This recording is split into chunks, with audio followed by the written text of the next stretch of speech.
Want to know why you might not be growing in the gym? Watch this video. Let's go.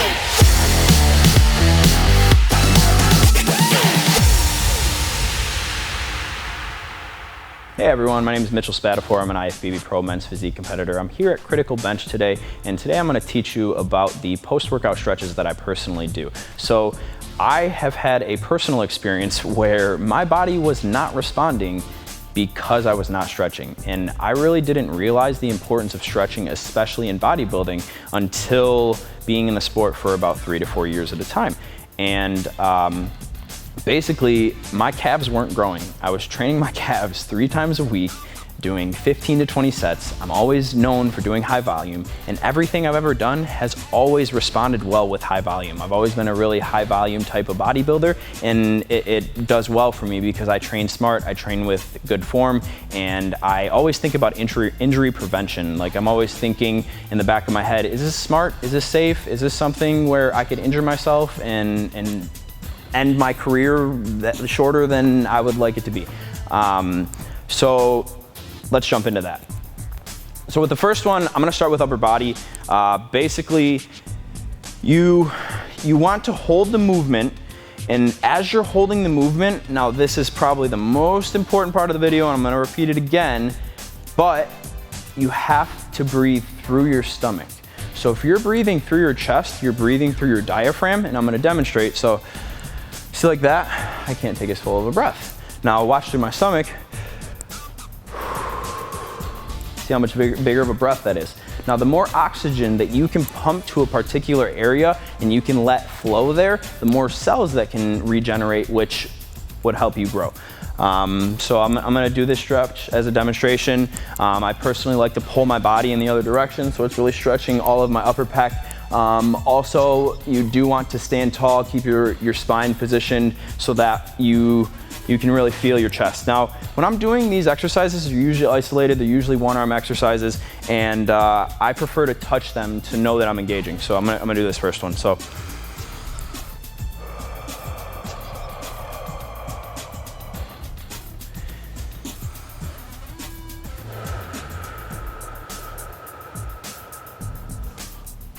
So as you can see, I'm dragging out my breath for as long as I can on the inhale and the exhale.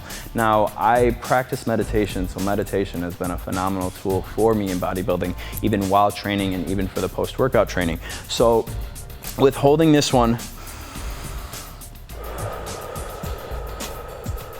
I'd say you could hold it for 20 to 30 seconds. That's what I usually prefer to do. Hold it for 20 to 30 seconds, do 3 sets of that. So just for balance purposes, gonna do this side. And as you can see, I'm really turning my body away, and you can do this on almost any machine. Usually I try to get in at least 4 to 5 breaths to make sure I'm really getting oxygen to the area, because you really don't realize how important breathing is, how important just your overall oxygen levels are to the health of your own self. I feel as though breathing is somewhat underutilized in society, and we don't realize its importance and how when we forget to breathe, that causes anxiety. And as we know, anxiety and depression is very prevalent in this current society. And just to tag along with that, meditation has really helped me a ton. If you're looking to learn more information about meditation, feel free to comment below. You can ask me any questions about that. Personally, I meditate right when I wake up in the morning and right before I go to sleep, and how that can correlate to bodybuilding is, as I'm demonstrating with the stretches. When you can improve your breathing through stretching, you can also improve your breathing throughout the day-to-day basis. And when you are able to control your breathing, you can control how you feel, because if you're all uptight and you're worried and you're anxious, then you're probably not going to be breathing as often. Now, when you're feeling all relaxed and just in the zone and in the flow, and kind of how I am right now, you just feel great. You feel good, the breaths are flowing freely, and they're not being forced, and you just feel good all the time. So now I'm gonna get into another stretch. So another one I like to do specifically for chest is I like to hang from the pull-up bar. Let's try this. So the reason I like to hang from the pull-up bar, I actually learned this from Arnold. basically he always did pull-ups on back day. And as you can see, I'm thinking about feeling my upper chest. I kind of move my head back, move my head forward. The thing that I don't do is I don't let my arms be completely straight, because when my arms are completely straight, I'm like this, I'm letting my lats pull down, and it's just not a healthy movement for the body. So I got everything all aligned still. My arms are still locked in place. And as you can see, I can feel my chest. Sometimes I'll turn this way, turn to the left. That was 2 for chest. Another one for back. You can do these 1 arm or 2 arm. So if I just hit a bunch of lats, I'm gonna pull. How I structure things is I think about it in a reverse engineered process. So if I want this to stretch, then I'm gonna have to pull from my fingers on this hand. So as I lean back, you can really see the stretch all right there. And I'm just pulling my hip back. And I think one of the most important things with stretching is don't be afraid to look funny. Like, you can't care what anyone else thinks about you, because if you care what people think about you while you're in the gym, you ain't gonna get much done, because there's a lot of movements that look funny. Like right now, and even like there's some movements that you gotta stick your ass out. Like, you have to stick your ass out in order for the form to be correct. And it comes down to whether you care more about what people think you look like and how silly you look, or you care about getting the results. And I know for myself, at the end of the day, I don't care about, like, I care about getting the results. When I'm in the gym, I'm there to train. I'm not there to care what people think about my appearance. And you have to do things for yourself, or you'll always find yourself feeling empty afterwards. So with that one, I'll probably do like 20 to 30 seconds. I really just, this feels good. So the psychology behind this is I got I have most of my weight on my left foot, and the reason I have it on my left foot is so I can pull more with this arm. I find that even when doing isolation exercises and isolation stretches, that you can feel that side more when you put the balance on that particular foot. So to tie into that, when I'm doing, let's say, a cable row or a cable pull down like that, I personally like to lean all my weight on this foot, and then I kind of leave this foot off a little bit, so that way I can kind of target it a little more. So that one was for lats. Now I'm gonna go over another stretch. So another cool thing that you can actually do, you can do stretches with plates. So something I'm a fan of, even a little bit heavier. So after back day, I like to just really let things stretch and just feel just nice and locked and loaded. So right now what this is stretching is my middle upper back. I'm bending over somewhat like I'm in a row position, and I'm just really feeling my back stretch. Now, you don't want to overstretch, because you can overstretch an area and it can pull your body out of place and dislocate things. So you really have to be careful with just keeping everything centerized, feeling just center of balance. When I'm posing, when I'm training, I'm always thinking that there's a line in between my body. So with the line in between my body, I know that things are synchronistic, but they're divided, because I'm in control of each side of my body. So like I said with that one, you can do it 2 different ways. This way, I'm pulling my upper back.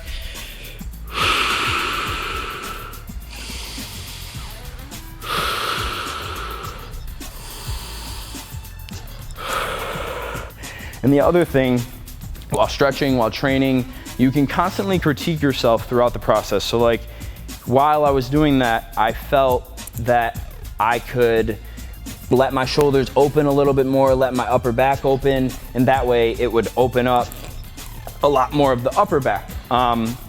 Now, with spot targeting, you can target different areas too. So let's say you want to decompress your lower back. So a lot of people have lower back problems, and This guy right here, this has been one of my best friends in decompressing my lower back, even though I really don't have lower back problems. But most people, when you just hold from the pull-up bar, keep your arms locked, or somewhat relaxed, but you're also keeping your core a little bit engaged.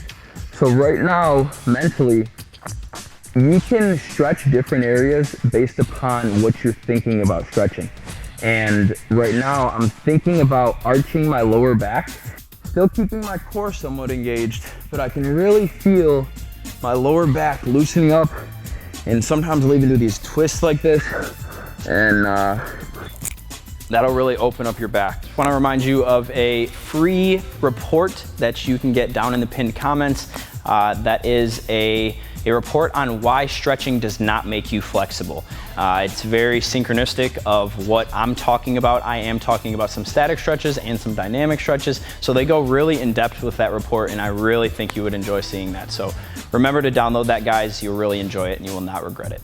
I really like doing lower lat stretches. So lower lats are one of the most uncommon areas trained. So when I first got into bodybuilding, I had a friend of mine that was actually a judge. His name is Remy, shout out to Remy.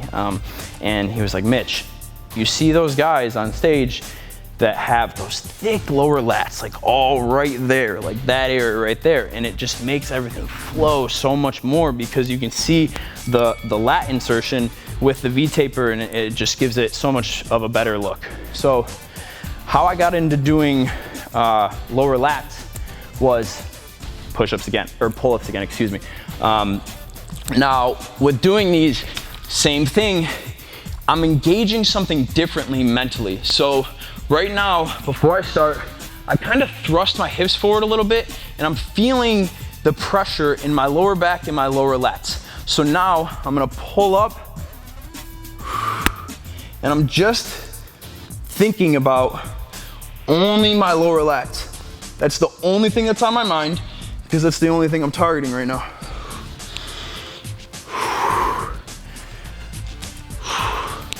So those are right there.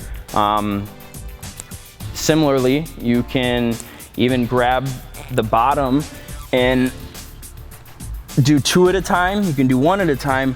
Now, just because the handle is lower, and what's funny with this is, like, I think of things off the top of my head. I've always been like that. I look at the gym like an art project, and I don't think I've ever done this stretch before from the bottom, but I just think of things from an analytical standpoint. Like, if I think I can target something, then I'm gonna try it out. And if it works, it works. If it doesn't, it doesn't. That's the fun part about this. So with this one, I can really feel all right here in my lower lat. As you can see, that's engaged right there. And I'm gonna hold that. Usually I like to stretch for about, I'd say 20 to 30 seconds, and I'll do about 3 sets. And I always make sure I stretch the area that I trained. So let's say today I did back. Well, I would take it upon myself to stretch for 5 to 7 minutes. Make sure I stretch every single area too. So pinpoint things. Look at things from a artistic standpoint, like something that could even be missing, like a puzzle piece almost. And basically, so I'll think about stretching my rear delts, think about stretching my upper back, my mid back, my lats, my upper lats. So there's several different areas that you can stretch and target. So another one of my go-to stretches for shoulders is, now I wanna say this works for some people and it doesn't work for everyone. Everyone's anatomy of their body is made completely differently. So some things that work for me may not work for you. And that's completely okay, because we all have things that will work for us. There's always something that will work for you, but everything doesn't work the same for everyone. So with this one, I put my hand up like this, kind of like a 90-degree angle, and then I put my hand around my elbow, and I'm gonna turn this shoulder. So right now, when I first did this, I made a mistake, and I like going over my mistakes because that teaches you guys more. So basically what I did is I wasn't like aligned. I didn't have my core stabilized. So like when I did this, I felt like loose, and I was like, wait, why does that feel off? It was because my shoulder wasn't retracted, I wasn't locked and loaded, and you can see,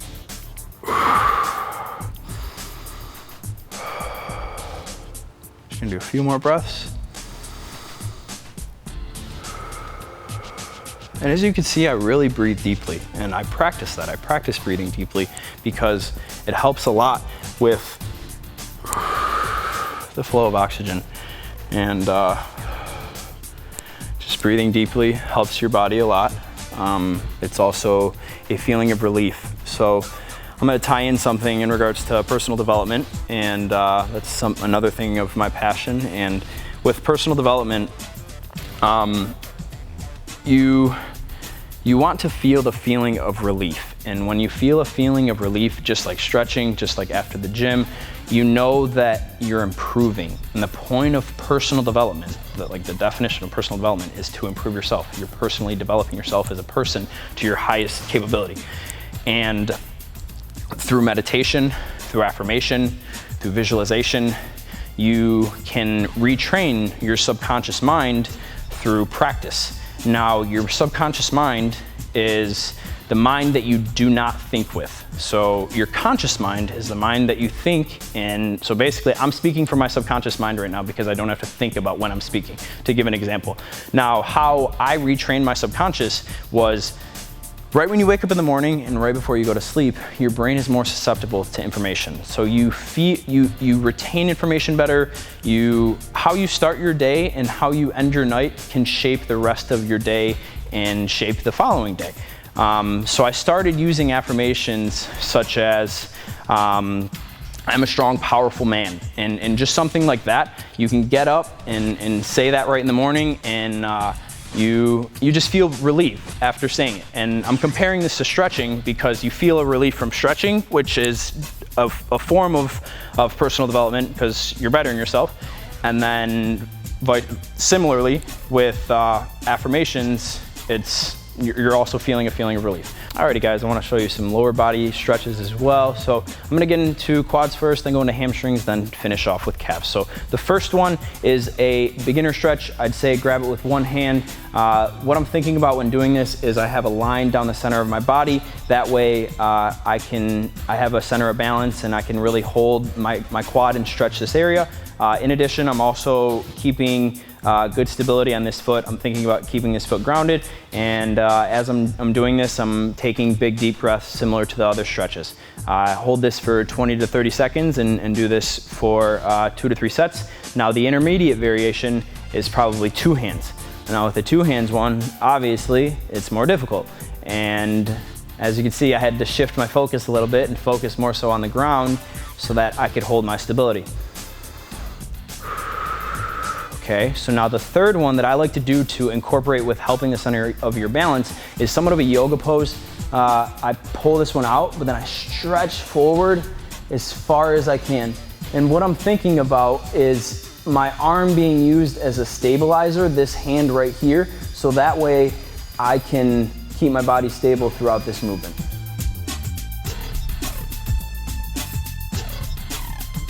I found that incorporating yoga exercises, even in my stretching and even like mid-workout, really helped me a lot because I could improve my center of balance while stretching. So those are both very beneficial to improving your physique.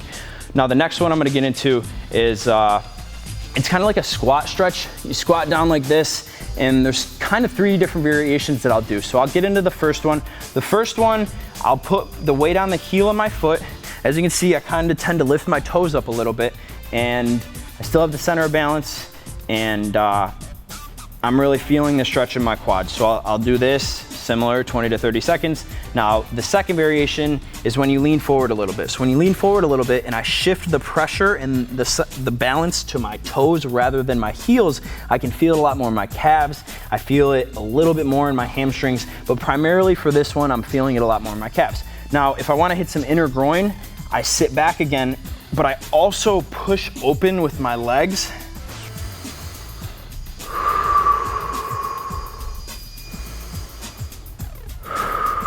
And that one just feels really, really good for your inner groin. So now I'm gonna get into a hamstring stretch. with hamstring stretches, I kind of just like basic ones, but you have to do them the right way. You have to really stick your butt up in the air, and when you're sticking your butt up in the air, you can feel the entire stretch. So with this one, I'm gonna start, put my hands to my toes, start with my hands on my toes, and then usually throughout this stretch, I will progress. So I start with my hands on my toes, then next, I'll go with my hands under my toes, and then I'll sit back and just incorporating a couple different stretches with doing hamstrings too. So with this one, you really just have to make sure your glutes are up in the air. If you aren't feeling it, touch this area and it will help a lot. When it's kind of like a cognitive characteristic, but when you touch an area on your body, it makes it easier to engage it mentally. So if you're not feeling this and you're like, why can't I feel it? Why can't I feel it? So touch the area and then engage that one. So what I'm finding is you have to sink your hips, kind of let them release up in the air, and that's how you squeeze your hamstring. I want to show you the rest of the calf exercises that really transformed my calves over the last few years. My calves did not grow for a very long time, and it was simply from not stretching. So as you can see, I put my foot on here, kind of like a platform, and I'm really letting all the weight go on this leg and I can feel my calf just stretching so smoothly. And you know you're doing it right when you breathe out a breath and you can feel the relief, because I can feel my calf stretching out right now. And usually I'll do this for 25 to 30 seconds, usually count in my head, and I'll do 3 sets of this one. Now with this one, this is stretching the largest area, like the back of your calves, and there's other stretches that you can do, of course, that stretch the front. So another one I've been doing the last few weeks is I've kind of been stretching my toes. So with stretching my toes, what that's doing is that's getting the front of my calf and just really holding it down there. Now, you have to be able to distinguish between good pain and bad pain, because there's some people that, for example, maybe they broke a couple toes and they shouldn't be doing this stretch. That you have to know that, and then that's kind of somewhat of a disclaimer, because what works for me doesn't work for everyone. So now, do that one. And the other thing I like to do with this is I like to sink back and lean back a little bit, so that way I can get a really good stretch on the front of my calf. It's stretching all right here, all in the front, stretching my foot as well. This one, I'm kind of using the pressure and keeping my foot straight. The other one, my foot was on the beam and I was pushing down on it. With this one, I'm really feeling the pressure in the heel of my foot. And as you can see, I'm stretching my calf, but I'm feeling the momentum by pulling back. So I'm using this equipment in order to stretch my calf. So now, of course, have to do the other foot. And then the other thing that you can do, which is really cool with calves, is when you change the positioning of your foot, you can target different areas. So for example, let's say we want to do this one, but I want to target some of my front, like the front of my calves. So now, right now, I know it's hard to see because I'm wearing pants, but my feet are turned in like this, so it's targeting more of the outer calf. Now, when I'm turned like this, you can really see it, because of course, that's the bigger area. That's where the pressure will be for the stretch. So as you can see, stretching there.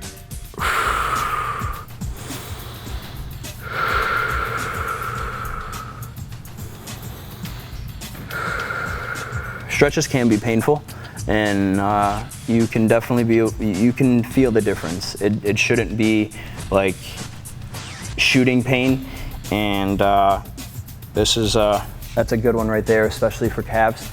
Probably one of the best ones I've done.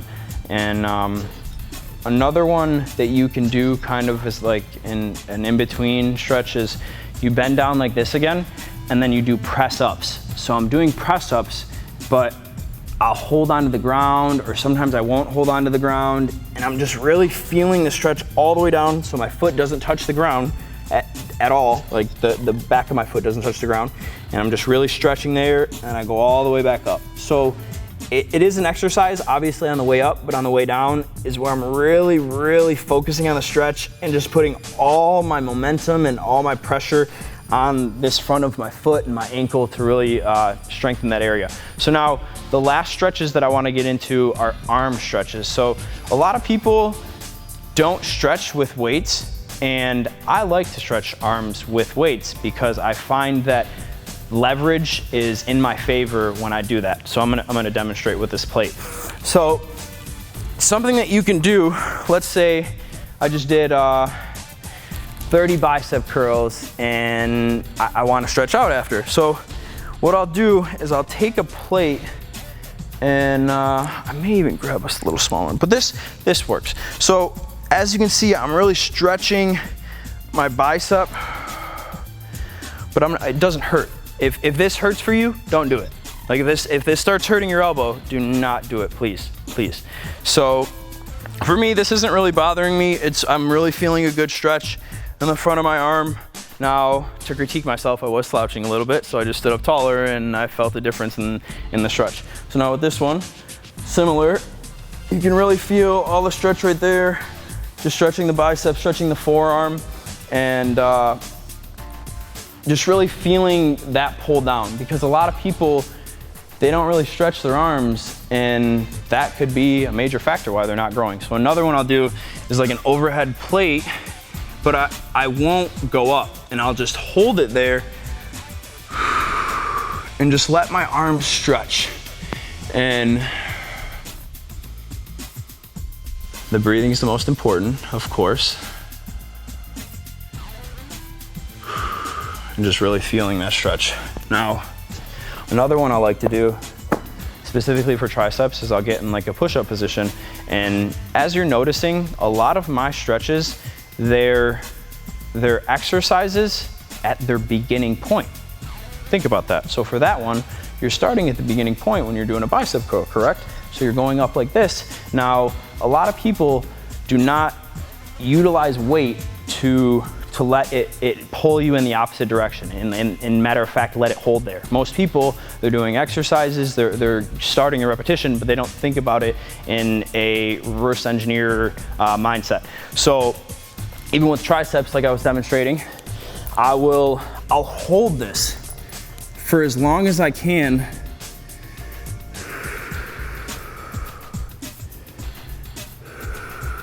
So with this one, it is a stretch, but it's also like an exercise. I'm feeling I'm really thinking about squeezing my triceps and just keeping them engaged. Another one I like for biceps is I kind of do the opposite of the chest press, or the pec stretch. So instead of pulling from my pec and keeping my shoulders locked and loaded, I'm thinking about engaging the bicep and pulling with the bicep. So it's just a stretching position. And with this one, I'm not thinking about using my chest. And just by simple mind-muscle connection, you're able to target different things. And it's just like doing a row. So when you're doing a row, if you do wide grip rows, you can target your rear delts, but if you do more so standard grip rows, you'll target more of your lats. So you can, little intricate details and the things that you change will be very useful. You can use those throughout your workouts, throughout your exercise, throughout your stretches, and you'll find that when you change something super small, even if you want to target a little area, that it will make a big difference. Just want to remind you of the free report, Why Stretching Does Not Make You Flexible, down in the pinned comments. I think you'll really enjoy that, and it also ties in with this video as well. And I also want to thank you for watching and give you a reminder to like and subscribe to Critical Bench. We'll